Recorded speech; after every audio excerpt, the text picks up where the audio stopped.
ජනතාවාදී රජයක් බිහි වෙලා වසරක වගේ කාලයක් ස්වාධීන වෘත්තීය සමිති අපේ මහගෙදර දොර වහලා තිබුණා. අපි නිහඬ වුණා නෙවෙයි, ජනතා බලාපොරොත්තු ඉෂ්ට සිද්ධ වෙයි, වෘත්තීය අයිතිවාසිකම් ලැබෙයි කියලා අපි කාල සීමාවක් දීලා තිබුණා.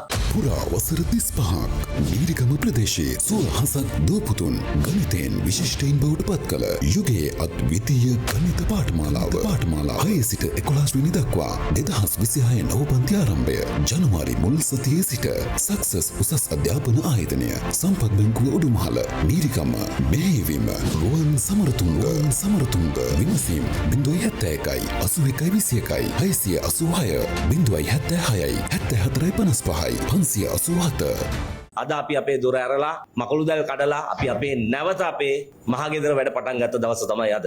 ප්‍රධාන කාරණාවක් ප්‍රවාහනයේ රාජ්‍ය සේවයේ පෞද්ගලික අංශයේ බලාත්මක කරන දුම්රිය දෙපාර්තමේන්තුව දිත්වා සුනිකුලාටුවෙන් පස්සේ වැඩිම හානියක් වෙච්ච රාජ්‍යාංශයේ ආයතනය අපි තමයි. හැබැයි දුම්රියේ ප්‍රශ්න විසඳන්න නැතුව දුම්රිය ඉස්සරහට ගෙනියන්න ක්‍රමවේදයක් නැතුව හිර වෙලා හිටපු දෙපාර්තමේන්තුවට සහ රජයට මේක ආශිර්වාදයක් කරගෙන තියෙනවාද වෙනකොට විගණනය පිළිබඳව බරපතල ගැටලු තියෙන ආයතනයක් දුම්රිය දෙපාර්තමේන්තුව. ඒ නිසාම තමයි ජනතාව තීන්දුව කරේ පැවතිච්ච සියලු ව්‍යාපෘති පිළිබඳව නිසි විගණනයක් සිද්ධ වෙන්නේ නැහැ, දූෂිතයින්ද දඩුවම් සිද්ධ වෙන්නේ නැහැ. සියලු වැඩ කරන ජනතාව සාමාන්‍ය දුම්රිය දැකපු නැති ජනතාව පවා මේ වෙනුවෙන් කැප වෙලා රජයපත් කරලා අද වෙනකොට සිද්ධ වෙලා තියෙන්නේ ඒ යන ක්‍රමවේදයේම ඒ පීල්ලෙම ගෙනියන එකක්.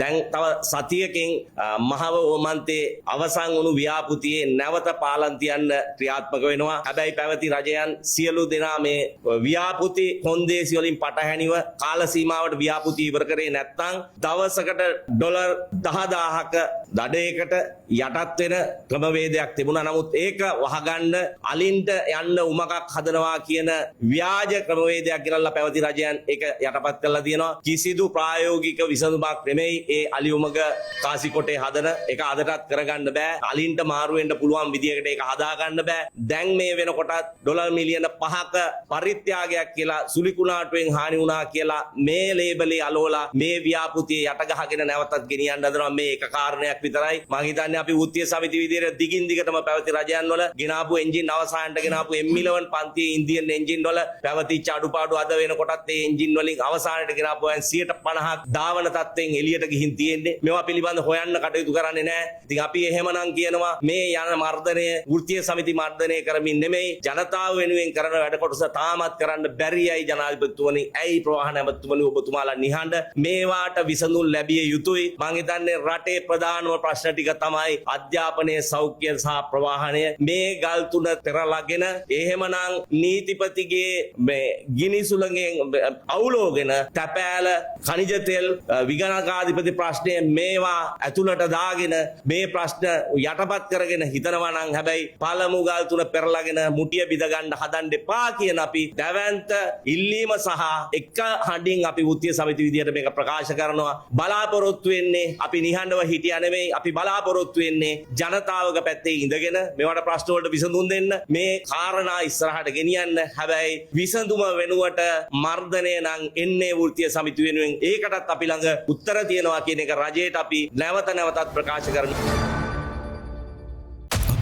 පුරා වසර 9ක් ප්‍රදේශීය දූතරුවන් දැනුමින් පෝෂණය කළ පුරවරයේ විශිෂ්ටතම ඇදුරු මොඩුල්ල විසින් මෙහෙවන සක්සස් උසස් අධ්‍යාපන ආයතනය 2026 නව අධ්‍යයන වර්ෂයේ ආරම්භය 6-11 වෙනි ගණිතය රුවන් සමරතුංග 9-11 වෙනි විද්‍යාව ප්‍රදීප් නන්දන 6-11 ඉංග්‍රීසි චන්දන සුමන වික්‍රම 10-11 වෙනි ඉංග්‍රීසි දුමින්ද රාජපක්ෂ 10-11 වෙනි සිංහල පුලස්ති ශ්‍රී පරාක්‍රම 10-11 ඉතිහාස සඳුන් ශ්‍රී අධිකාරී 10-11 වාණිජ සංක කෝරළගේ 6-11 ICT වවුලුක ජයකොඩි 6-11 දෙමළ ඔස්මන් සර් 6-8 විද්‍යාව මල්ෂාන් ජයසේකර 6-11 සංගීතය වජිරා ටීචර් 1-5 ඉංග්‍රීසි ඕෂධි ටීචර් 1-2 ශ්‍රේණි ගයානි ටීචර් අධිකාරී ටීචර් එන්න දරුවනි සක්සස් අධ්‍යාපන සෙවණට යහ ගුරු ඇසුර ලබමින් දැනුමේ සරු අස්වැන්න නෙලා ගන්නට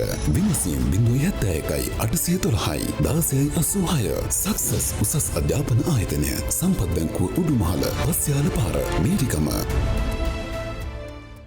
වෙළඳ දැන්වීම් සඳහා දැන්ම අමතන්න 076 59 39 761